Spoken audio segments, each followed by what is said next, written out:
YouTube, man? It's your boy Action Jackson, and in today's video, man, I'm going to be talking about the Dallas Cowboys versus the Atlanta Falcons, ways in which that they can beat the Atlanta Falcons. And to be honest with you, do I think that the Dallas Cowboys can win this football game? I would love them for it. I would love them to, because that's my favorite team. But realistically speaking, I don't think they're going to beat this Atlanta Falcons team. But if they are and they want to win this game, I'm going to talk about ways in which that they can after the intro. So before we hop into the video, I'd appreciate if you guys like the video, subscribe if you're new, comment and share my video with anyone who you think will enjoy my content.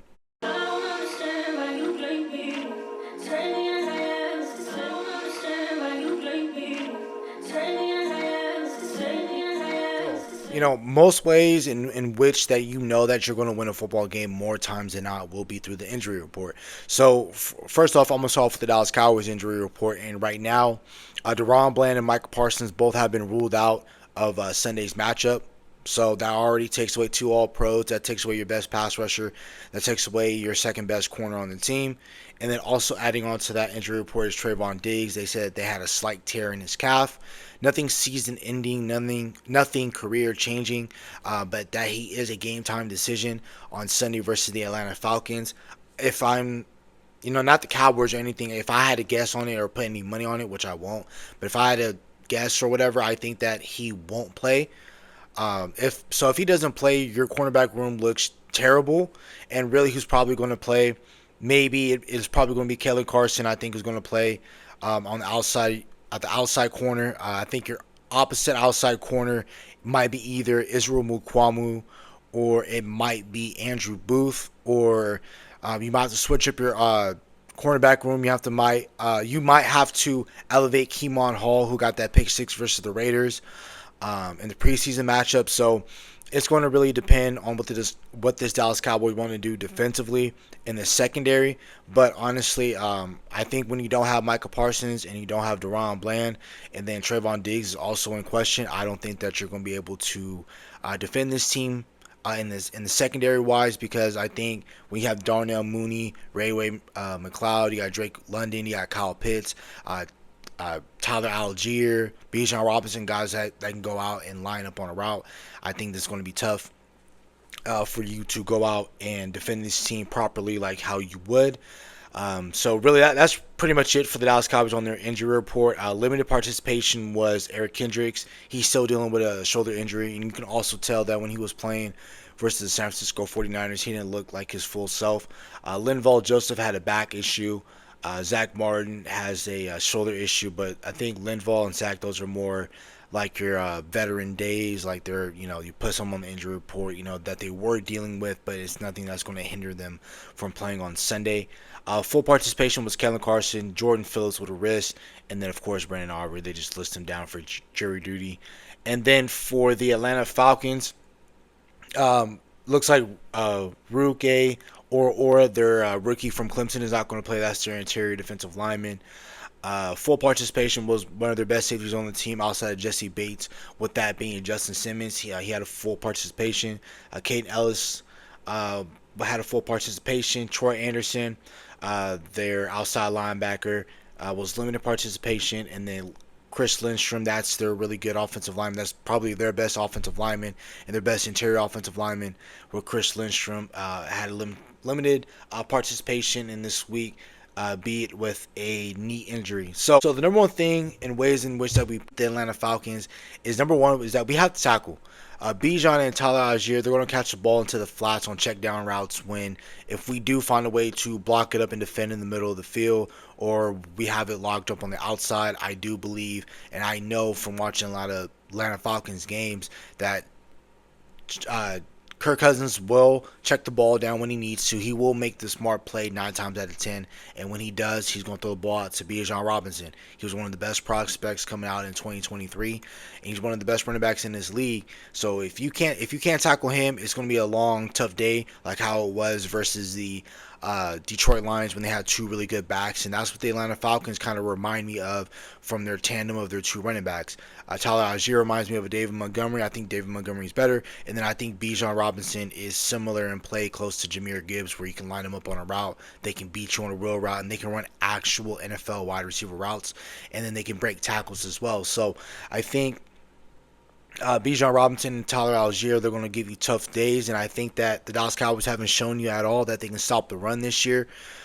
So I think it's going to be very tough for the Dallas Cowboys defensively to stop these guys, and it's going to be very tough that when they do want to pass the ball, that you're going to have a lot of lower level NFL talent covering Drake London, Ray McLeod, and then Kyle Pitts. Speaking about Kyle Pitts, we saw last week what happens when you have a strong safety like Donovan Wilson try to play in coverage versus a tight end. It's going to be very tough for you, and it's going to be a tight end galore type of day if we have Donovan Wilson in coverage. That's why I feel like this is the Wanye Thomas game, in my opinion. This is the game where you need Wanye Thomas to play because you need him in coverage versus Kyle Pitts. Do you want him in coverage versus Kyle Pitts all the time? No, but in spots when you do need him to play in coverage, you want him playing on your tight ends because he can be your tight end eraser if you put him in the right scheme. And then not even that, just if you're able to get home and get in the passing lanes of Kirk Cousins, because Kirk Cousins is a statue. If you bring pressure to Kirk Cousins as well, you should be able to get home. They don't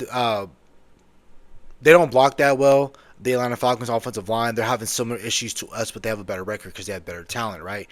They're not able to stop the run like us. They're not able to protect their quarterback as they need to like us as well.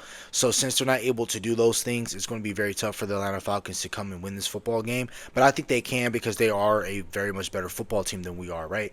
But again, this is a Wanye Thomas game. I think he needs to play, and I think he needs to be in obvious pass down situations. He needs to play over a guy like Donovan Wilson. That's just my opinion. I don't think the Dallas Cowboys do it, but if I was the Dallas Cowboys and my last name was Jones, I can't get fired, and I say so who goes on the football field, Wanye Thomas will be one of those guys. You got to be able to stop the run somehow. Again, if you run like how you did last week versus, stopping the run, when you line up in that 6-1 where you have 4 down defensive linemen, you had two outside linebackers like Overshown and Maris Littlefield, and they had Kendricks in the middle. If you're able to stop the run like that, that's going to be very tough because all they're going to do is adjust like what the Niners did and just play action off of that, and then have linebackers in coverage versus Kyle Pitts, Mooney, Bijan, because this team primarily, talking about the Atlanta Falcons, they play in 11 personnel, which is 1 tight end, 1 running back. So they're going to line up in a lot of 3 wide receiver sets, and it's going to be very tough to stop this football team if you can't stop the run. I already said bring pressure to Kirk Cousins because he is a statue. And then you got to be able to run the ball this week versus a purpose. With a purpose, I mean. This football team cannot stop the run. And I know you don't have the adequate guys to run the football, but you got to give this. This is where in the press conference we're like, oh, why'd you get away from the run? And a lot of the times the coaches staff are like, yeah, you're right. We can't get away from the run, but also we just need more attempts. This is a game where you need to run the ball with a purpose, so that's why it takes the pressure off of Dak Prescott, and we're able to play a lot better brand of football when we're able to have a running game. A running game makes the quarterback's life 1,000% easier, but if you can't do that, it's going to be very tough, right? So we got to be able to run the ball. Also, we got to utilize motion. 14 of your 24 points last week came off of motion. It was that we had trips on the left side, and then we motioned Ferguson in, and then we got that drag route, and then we basically what we did versus the Pittsburgh Steelers and how we got Jalen Tolbert open on that touchdown. That's what we did with CeeDee Lamb, and CeeDee Lamb was wide open. He did a ballerina catch in the end zone and caught a touchdown wide open with nobody around him because of motion, right? That wide open touchdown that CeeDee Lamb caught again for a second touchdown down the seam that, Ferguson went in motion. He was on one side of the formation. He motioned out on that trip side of the formation. He route like an out and go. And then, you had CD had a nice outside release, went back inside, the Niners defenders bumped into each other, and CeeDee Lamb was wide open in the end zone. So again, utilize the motion. I talk about that every week, and we know that it works. The most annoying thing about this team is that we're super inconsistent and that we don't run the ball. Not only that we don't run the ball, but also we don't utilize motion when it's time for us to throw the ball because we feel like that is our best strength on our team is us throwing the football. Why not utilize motion a lot more, Mike McCarthy? That's something that another reason why he's more than likely not going to be able to keep his job at the end of the year because he's super inconsistent in his play calling, right? CD and Dak needs to go off for us to even have a chance. And that sucks that it has to be like that every single week, and it's been like that for us for the past 3 years. Well, ever since 2022. So, yeah, going on 3 years right now. So, for the past 3 years, past 3 seasons, it's if Dak Prescott and CeeDee Lamb can't get anything going, we're in a mud hole, right? So I think again, since we know that, and we've been knowing that, especially from last year, that second half of that year told you that if CeeDee Lamb and Dak Prescott can't get going, you're not going to win many football games. So they have to get going, and also Dak Prescott, you can't turn the ball over, man. You can't turn the ball over at all. But if you're going to turn the ball over, do it not in the red area. Don't no pick sixes. No dumb turnovers. You can't have a game where you're having 2+ turnovers per game. You had 3 turnovers in the Steelers game. We got lucky to win that football game because the Steelers can't run the football. They didn't have Jalen Warren. They weren't fully healthy at that point, and Russell Wilson wasn't playing, right? And then also, 2+ turnovers versus the Detroit Lions. You can't turn the ball over versus good football teams. You turned the ball over twice against the 49ers. You can't do that, right? So you can't go into this Atlanta Falcon game if you want to win, turn the ball over. The offensive line has to protect, man. This team meaning the Atlanta Falcons team, they have a rough time getting home, but your offensive line can't pass protect either. So it's going to be worse on worse, and we're going to have to try and figure out what we're going to be able to do against this football team. In terms of offensive line protection, I know they got Matthew Judon. I know they got Grady Jarrett. Trying to think of another edge rusher they have out there. I know they're a very talented football team, but they don't have a lot of edge rushers right now, and that was one of their needs going into the offseason that they needed to address was pass rusher. That's why they traded for Matthew Judon. But even with the addition of Matthew Judon, their pass rush hasn't gotten any better. So I think we're going to be able to throw the ball this time, and I think that we are going to be able to throw the ball in this football team. But if your offensive line can't protect against this defensive line, it's tough, right? And also speaking about defensive line and just defenses overall, this is the last, not this one, but last week versus San Francisco 49ers, that was the last toughest defense you're going to see all year. The Atlanta Falcons, they have a okay defense. They're middle of the pack, back end type of defense. They're not really that great at anything. They can't get home. They don't turn the ball over a lot.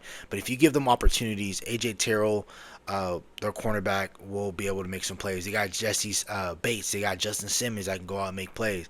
So if you turn the ball over, it's going to be a tough day because I think this team can put up a lot of points. Again, limit the penalties. And last but not least, if you win this game, you live for another week, and not all your favorite talking heads will be talking about mock drafts. But if you lose this game and you fall to 3-5, I don't see you winning another football game until Thanksgiving if you win that game, right?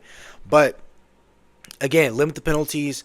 You have to win in this game because if you don't, start firing up those mock drafts because we're going to be you start tuning into college football. The guys that aren't covering the football team, and you guys have a favorite college team, watch your college team, start watching a lot of college football, and start coming up with some names. And because that's what I'm doing, that's what I've been doing. I've been watching college as much as I can this year, and I'm trying to look at these prospects as much as I can because the way in which we approach March, I knew that we were going to be looking for some college prospects pretty soon if we didn't turn the season around. So, again, number one, we got to tackle. If you can't tackle Bijan Robinson and Tyler Algier, it's going to be a long day for you. For second, this is a Wanye Thomas game for me. We saw last week what happened when you have a strong safety, a.k.a. Donovan Wilson, cover an elite tight end. It's going to be wraps for you. So, put Wanye Thomas versus tight ends. You got to be able to stop the run somehow. Bring pressure to Kirk Cousins. He is a statue. Run the ball with a purpose to set up the pass game. Utilize motion. 14 of your 24 points last week came off of motion. You got to motion the ball this week. You got to motion the ball every single week, right? And then CD and Dak, they need to go off for us to have a chance. It sucks that it has to happen this way, but that's what happens. You got your 2 highest paid players in one of their, in both of their respective positions. They need to step up. Dak can't turn the ball over twice. And if he does, it's going to be game over. And the offensive line they have to protect. The Falcons are having a tough time getting home. But if your offensive line can't protect this game, it's going to be very tough sledding for you for the rest of the year. Limit your penalties.